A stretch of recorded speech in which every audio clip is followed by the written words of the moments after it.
नमस्कार दोस्तों, मैं सारिका और आप सभी का बहुत स्वागत है मेरे सेमिनार क्लासेस में। दोस्तों चलिए स्टार्ट करते हैं फिर से देखना द BNS 2023 यानी कि भारतीय न्याय संहिता 2023। तो दोस्तों प्रिपरेशन अच्छी चल ही रही होगी, रिविजन करते रहिए, सारे एक्ट्स पढ़ते रहिए और बार बार रिविजन करिए, क्वेश्चन जरूर सॉल्व करते रहिए। तो चलिए आज फिर चलते हैं। लास्ट क्लासेस में, लास्ट के वीडियो लेक्चर्स में आपने देखा था कि मैं आपको इस वक्त आईपीसी से कंपैरिजन करते हुए इंडियन पैनल कोड 1860 से हम कंपैरिजन करते हुए क्या देख रहे हैं दोस्तों, हम देख रहे हैं द BNS और BNS में भी क्या देख रहे हैं, सेक्शन 2 यानी कि जो यहाँ पर डेफिनेशन क्लॉज है, पूरा ही ये परिभाषा करना है। सारी डेफिनेशन एक जगह BNS में सेक्शन 2 में दी है, अब आपको याद हो चुका है। तो चलिए आज देखेंगे आगे और आज सेक्शन 2 को हम खत्म कर देंगे, ठीक है। तो आज सेक्शन 2 को जल्दी जल्दी कंप्लीट किया जाए। तो देखिए सबसे पहले आज बात करने जा रहे हैं हम सेक्शन 2 के सबसेक्शंस, BNS की बात कर रही हूँ, 36, 37 पर बात करेंगे। यानी आज बात होने जा रही है इनडायरेक्टली कहें तो आईपीसी के सेक्शन 23 पर। तो कितने प्यारे दोस्त हैं जिन्हें कि याद आ गया कि 23 में क्या दिया हुआ था आईपीसी में। तो कोई बात नहीं, आपने देखा था रॉन्गफुल गेन, रॉन्गफुल लॉस, ये सारी चीजें कहाँ डिफाइन थी आईपीसी में। तो जी हाँ, ये सेक्शन 23 में डिफाइन थी। तो आज की क्लास इसी पर है। तो चलेंगे आज सारी डेफिनेशंस को कंप्लीट करेंगे। तो दोस्तों देखिए लास्ट क्लास में आपने वुमेन तक पढ़ लिया था, है ना, वुमेन तक पढ़ लिया था और आज की क्लास में आपको इसके आगे देखना है। तो 35 में वुमेन है, जैसा मैंने आपको पहले भी बताया था, है ना, 35 में वुमेन है। सेक्शन 2 सबसेक्शन 35 में आप जाएंगे तो क्या पाएंगे, वहां पर दिया हुआ है वुमेन, राइट, वुमन दिया है, यानी कि स्त्री, महिला, ये चीजें परिभाषित की गई हैं कहां पर, 35 में जो आपके सामने है।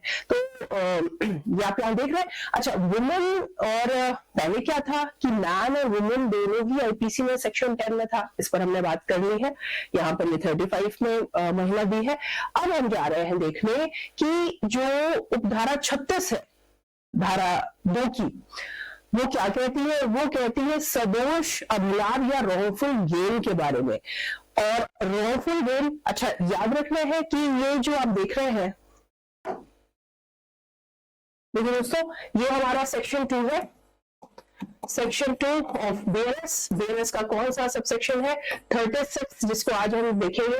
जो रॉन्गफुल गेन है यानी कि सदोष अभिलाभ है। सारे दोस्तों को जो हमारे न्यू कैंडिडेट्स हैं जिन्होंने अभी अभी प्रिपरेशन स्टार्ट की है, वो बिल्कुल परेशान नहीं होगी कि ये रॉन्गफुल गेन क्या होता है मैम। तो भाई देखिए नाम से ही समझ में आ रहा है ना, रॉन्गफुल गेन, सदोष, जो हिंदी वाले हैं वो ध्यान से देखें, इंग्लिश वाले भी समझे। रॉन्गफुल यानी कि कैसे किया, कोई चीज गेन की है, ऑब्वियसली बात है, कोई चीज गेन की है, कुछ मिला है, लेकिन वो कैसे मिला है, रॉन्गफुली मिला है, गलत तरीके से मिला है, सदोष मिला है, दोष के साथ दोष युक्त है वो। तो वो लाभ तो हुआ है, गेन तो हुआ है यहाँ पर, है ना, लेकिन दोषपूर्ण है, दोषयुक्त है, दोष के साथ है, इलीगल मैनर से है, इलीगल तरीके से है। मतलब ऐसा कुछ लाभ हुआ है, ऐसा कुछ गेन हुआ है जो नहीं होना चाहिए था, लेकिन कुछ गलत करके इसने ये लाभ पा लिया। यानी ये व्यक्ति जिसने कि रॉन्गफुल गेन पाया है, ये इसके लिए हकदार नहीं था, एंटाइटल नहीं था, इसको इस पर कोई राइट नहीं था, लेकिन इसने कुछ ऐसा गड़बड़ झोला किया है जिसकी वजह से इसको ये लाभ हुआ है। तो ठीक है, बहुत इजी सी डेफिनेशन, नेम से ही क्लियर है आपको। तो सदोष अभिलाभ से क्या मतलब होता है, यानी कि जो दोषपूर्ण तरीके से, इलीगल मैनर से। तो रॉन्गफुल गेन सबसे पहले याद रखना है, सबसेक्शन 36 में दिया है और सेक्शन 2 BNS और आईपीसी में सेक्शन 23। आईपीसी में कहा है दोस्तों सेक्शन 23 के इक्विवेलेंट है ये आईपीसी 1860। तो रॉन्गफुल गेन मीन्स क्या होता है, तो रॉन्गफुल गेन मीन्स यहाँ क्या दिया है, गेन, जी हाँ गेन, कैसा, बाय अनलॉफुल मीन्स, किसी अवैधिक तरीके से, इलीगल मीन्स से, अनलॉफुल मीन्स। और किस प्रकार का गेन है, जी हाँ प्रॉपर्टी का है। तो रॉन्गफुल गेन मीन्स क्या है, मीन्स गेन है, वो भी कैसा, gain by unlawful means of property to which the person gaining is not legally entitled. जिसने इसको गेन किया वो विधिता इसका हकदार नहीं है। क्यों? क्योंकि इससे अनलॉफुल मैनर से, लीगल तरीके से ये गेन किया है। सदोष अभिलाप क्या है?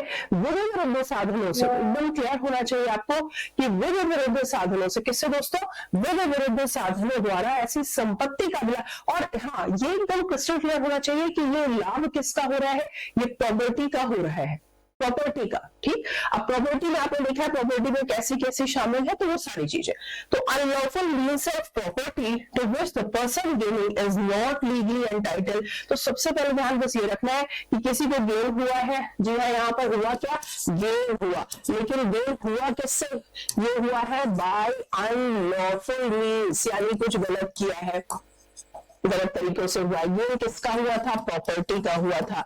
अच्छा, जिसको हुआ क्या वो लीगली एंटाइटल्ड है? जी नहीं, इज नॉट लीगली एंटाइटल्ड, वो उसका वैध रूप से हकदार नहीं है। तो मुझे अब लग रहा है कि आपको एकदम से डेफिनेशन लर्न हो गई होगी। तो बस दोस्तों, अगर आपसे कहीं ये शॉर्ट नोट्स में पूछते हैं तो आपको तुरंत ये रिप्लाई करना है। नेक्स्ट आइए। जी हाँ, बहुत आसान। सेक्शन 2 का सबसेक्शन 36, सबसेक्शन 37, और इवन दो आप यहाँ पर एक और सबसेक्शन देखेंगे, वो सबसेक्शन क्या है? 38 है। ये तीनों के तीनों सेक्शन ही equivalent to section 23 of IPC है। किसके? जी हाँ, सेक्शन हम बात कर रहे हैं इसमें 23 आईपीसी की, जो यहाँ पर बीएनएस में सेक्शन 2 सबसेक्शन 37 रेफरेंस दिया हुआ है। राइट, ये हम बीएनएस देख रहे हैं। राइट, और इसमें अब आप क्या देख रहे हो? तो देखिए 36 पहले आपने गेन देखा, अब आप क्या देखेंगे? अब आप 37 में देखेंगे wrongful loss. Right, wrongful loss. और फिर आप क्या देखेंगे 38 में? मतलब सीक्वेंस से लर्न कर लीजिए, आसान रहेगा। फिर आप देखेंगे gaining wrongfully and losing wrongfully. ठीक है, तो सदोष हानि क्या है? जी हाँ, बिल्कुल वही डेफिनेशन सेट होगी। यहाँ पर किसी को कुछ हानि हो रही है, लेकिन भाई हानि ये नुकसान, ऑब्वियस सी बात है, ये नुकसान, ये हानि किसकी हो रही है? प्रॉपर्टी की हो रही है। यहाँ पर ये जो लॉस है, ये जो आप लॉस टर्म देख रहे हैं, वो किसका है? प्रॉपर्टी का है, संपत्ति का है। लेकिन ये लॉस हुआ कैसे? ये लॉस हुआ कैसे? ये लॉस हुआ है, जी हाँ, सेम डेफिनेशन जो आपने अभी 36 में देखी है, अनलॉफुल मीन्स से हुआ है। किससे?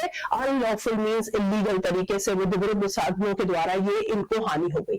अगर ये विधि विरुद्ध साधन उपयोग न किए गए होते, अनलॉफुल मीन्स को यूज न किया गया होता, तो शायद इनको ये हानि नहीं होती। राइट, यानी वो व्यक्ति जिसको ये रॉन्गफुल लॉस हुए है, वो इस लॉस के लिए हकदार नहीं था। यानी द पर्सन जिसने की कोई भी चीज लूज की है, लॉस ऑफ इट इज, वो कैसा है? क्या लीगली एंटाइटल्ड है इस लॉस के लिए? नहीं, वो लीगली, यहाँ देखिए, इज नॉट लीगली एंटाइटल्ड, वो लीगली एंटाइटल्ड नहीं है। तो वो देखो, means the loss by unlawful means of property to which the person using it is legally entitled. अब यहां पर थोड़ा सा डेफिनेशन पर ध्यान में देखिएगा कि आपको यहां देखने को मिल रहा होगा कि ये जो व्यक्ति हानि उठा रहा है, ये हानि का हकदार नहीं था। किसका हकदार था? उस संपत्ति का हकदार था। जो संपत्ति इसने खो दी, जो नष्ट हो गई, जिसकी हानि हो गई, ये उस संपत्ति का हकदार था। राइट, तो wrongful loss means the loss, ये इस लॉस के लिए क्या लीगली एंटाइटल्ड था? नहीं, लॉस के लिए लीगली एंटाइटल्ड नहीं था, लेकिन प्रॉपर्टी के लिए दोस्तों ये लीगली एंटाइटल्ड था। वो संपत्ति इसकी थी, ये संपत्ति का हकदार था, और ये संपत्ति इसके हाथ से चली गई। कैसे चली गई? किसी ने अनलॉफुल मीन्स यूज किए हैं।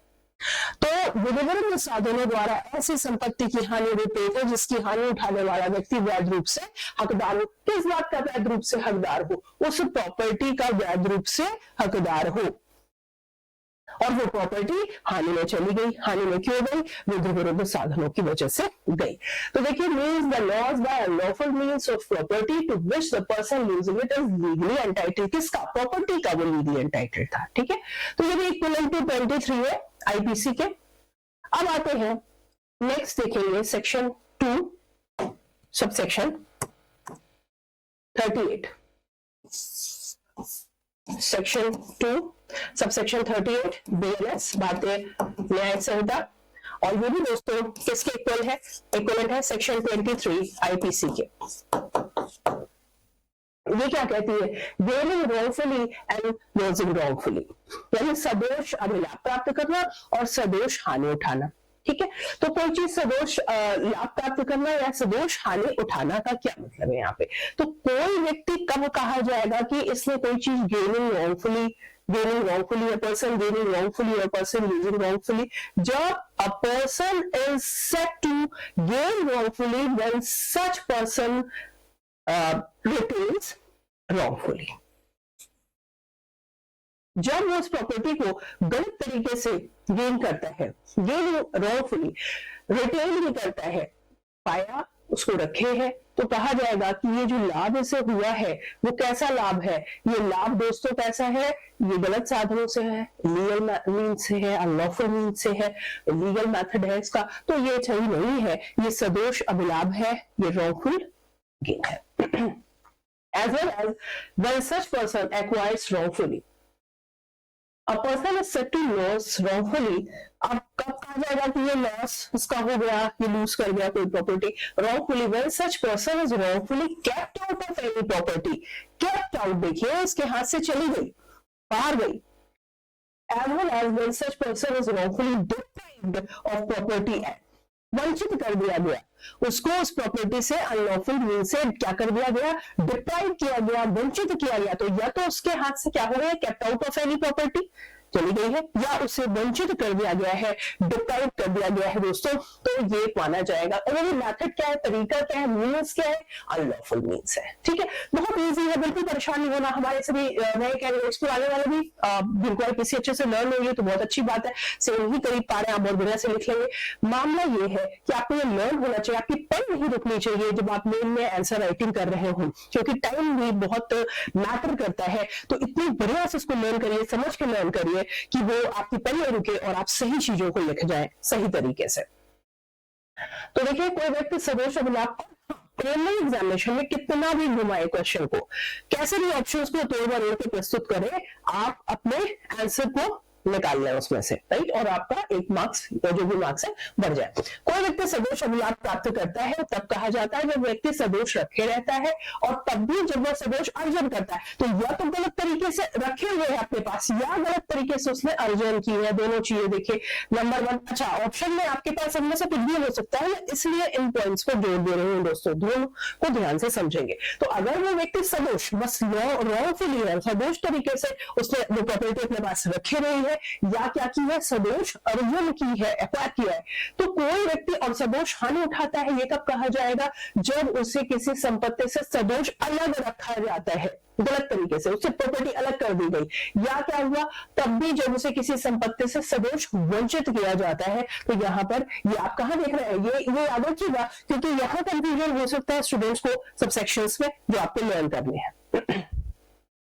38 आप देख रहे हैं subsection. Now next and last subsection of section 2 of BNS, भारतीय न्याय संहिता का दोस्तों अंतर्गत धारा जो कि 39 है, 39 है सेक्शन 2 की, धारा 2 की, वो अब हम देखने जा रहे हैं। तो 23 आईपीसी आपने कंप्लीट की, लेकिन वो बीएनएस में 3 सबसेक्शंस में है, क्या क्या, 36, 37, 38, राइट। अब हम चल रहे हैं लास्ट सबसेक्शन 39 को देखने। ये क्या है, ये देखिए, सेक्शन 2 सबसेक्शन 39 ऑफ बीएनएस, भारतीय न्याय संहिता 2023। तो अब देखिए, आपने 29 में पढ़ा होगा आईपीसी में, है ना, और वहां आपने क्या पढ़ा था कि आपने आईटी एक्ट के लिए पढ़ा था, ठीक है, आईटी एक्ट में पढ़ा था। और जब आपने डेफिनेशन देखी थी आईपीसी की, तो आपने वहां भी ये देखा था कि आईपीसी, और जैसा आपने सीआरपीसी में भी पढ़ा था, ठीक है, कि आईपीसी और सीआरपीसी ये दोनों क्या है, सिस्टर्स हैं। देखिए भाई, आईपीसी आपने पढ़ा था ना पहले कभी, IPC and CrPC both are sisters, है ना, सॉन्ग में है, एक दूसरे का सपोर्ट करती हैं।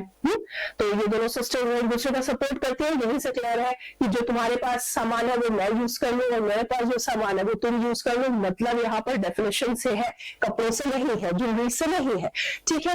तो यहाँ पर जो टर्म्स है, डेफिनेशंस है, वो दोस्तों क्या है, आईपीसी और सीआरपीसी में, मतलब अगर आईपीसी में डिफाइन नहीं थी तो हम सीआरपीसी में देख लेते थे, सीआरपीसी में डिफाइन नहीं है तो आईपीसी से ले लेते थे, सेम मीनिंग, वही टर्म्स उसकी सेम मीनिंग पड़ती थी। अब यहाँ पर बीएनएस में क्या कहा गया है इसको लेकर, बीएनएस में कहा गया है दोस्तों कि सब सेक्शन 39 है सेक्शन 2 का, वो ये कहता है एक नई चीज ऐड ऑन हुई, आईटी एक्ट जोड़ दिया यहाँ पर कि इंफॉर्मेशन टेक्नोलॉजी एक्ट 2000, ठीक, जो कि एक्ट नंबर 21 ऑफ 2000 है। तो आईटी एक्ट में सूचना प्रौद्योगिकी अधिनियम में जो शब्द परिभाषित है, सूचना प्रौद्योगिकी अधिनियम में शब्द दोस्तों जो शब्द परिभाषित है वो प्लस बीएनएसएस में, यानी कि अब सीआरपीसी की जगह जो नया कोड उसके तरह का आपको जो कोड पढ़ना है जो उसे रिप्लेस कर रहा है, जो कि क्या है, भारतीय नागरिक सुरक्षा संहिता 2023, जिसे हम बीएनएसएस बोलते हैं। तो बीएनएसएस टर्म जैसे आईपीसी सीआरपीसी सिस्टर्स से, वैसे अब आप देखोगे कि बीएनएस एंड बीएनएसएस ये भी क्या है, सिस्टर है। और यहाँ एक और सिस्टर जोड़ दो भाई, इनकी एक सिस्टर और आ गई, वो है आईटी एक्ट, राइट। तो एक और भाई ले लो, इंफॉर्मेशन टेक्नोलॉजी एक्ट, ठीक है। ये तीनों के तीनों इनके जो टर्म्स है एक दूसरे को सपोर्ट करने वाले हैं, यानी जो डिफाइन वहां यहाँ नहीं मिलेगा, वहां मिला है तो वहां से ले लेंगे यहाँ के लिए।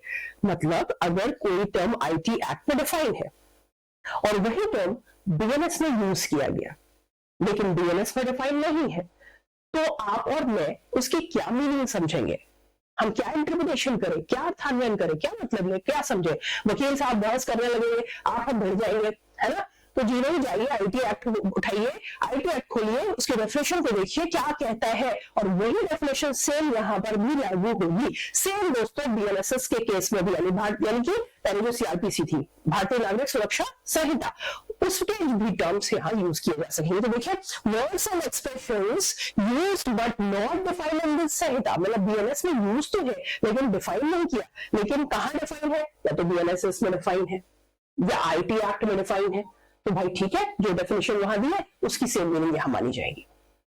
But defined under Information Technology Act 2000 number 1 and भारतीय नागरिक सुरक्षा संहिता 2023 number 2 shall have the meaning respectively assigned to them in that act and संहिता। ठीक है, तो जो उस एक्ट में मीनिंग है वही यहाँ पर भी समझी जाएगी, यहाँ पर भी वही मीनिंग समझी जाएगी। ठीक है दोस्तों, तो ये आपने देखा सेक्शन 2। तो आज आपने इस लेक्चर के माध्यम से सेक्शन 2 को बीएनएस के कंप्लीट कर लिया है, पूरे डेफिनेशन को कंप्लीट कर लिया है। अब हम शुरू करेंगे नेक्स्ट क्लास में, नेक्स्ट वीडियो में मैं आपको इसके जनरल एक्सप्लेनेशन को बताऊंगी, राइट। जनरल एक्सप्लेनेशन आईपीसी में एक पूरा चैप्टर ही था, लेकिन यहाँ पर ऐसा नहीं है। यहाँ पर आप देख रहे हैं कि ये सेक्शन 3 में दिया हुआ है। क्या दिया हुआ है, जनरल एक्सप्लेनेशंस। तो कमेंट करेंगे, बताएंगे जनरल एक्सप्लेनेशन आईपीसी में कहां से कहां तक दिया हुआ था दोस्तों, ठीक, कौन सा चैप्टर था, अगर किसी को याद है तो वो कमेंट जरूर करे, ठीक है। खुद भी अपने माइंड पे जोड़ देंगे कि हाँ भाई मुझे याद है या नहीं है, ठीक है। तो अब चैप्टर सेम है, बस सेक्शन है 3 जिसमें आपको पूरा एक साधारण स्पष्टीकरण, अब इसमें भी आपको आगे 1 2 3 करके मिलेंगे। तो ठीक है दोस्तों, आज की क्लास में हम सेक्शन 2 कंप्लीट कर लिए हैं और आईपीसी के भी हमने सेक्शन 23 को अच्छे से देखा। यहाँ पर हमने सब सेक्शन 36, 37, 38 को देखा और साथ में अलग से 39 को देखा, और जाना कि एक नई सिस्टर आईटी एक्ट भी यहाँ पर शामिल है बीएनएसएस के साथ साथ। तो चलिए दोस्तों, आज के लिए इतना, अगले वीडियो में और बातें करते हैं। तब तक के लिए जुड़े रहिए, पढ़ते रहिए एकदम दम खम लगाकर, और मुझे परमिशन दीजिए। Thank you so much.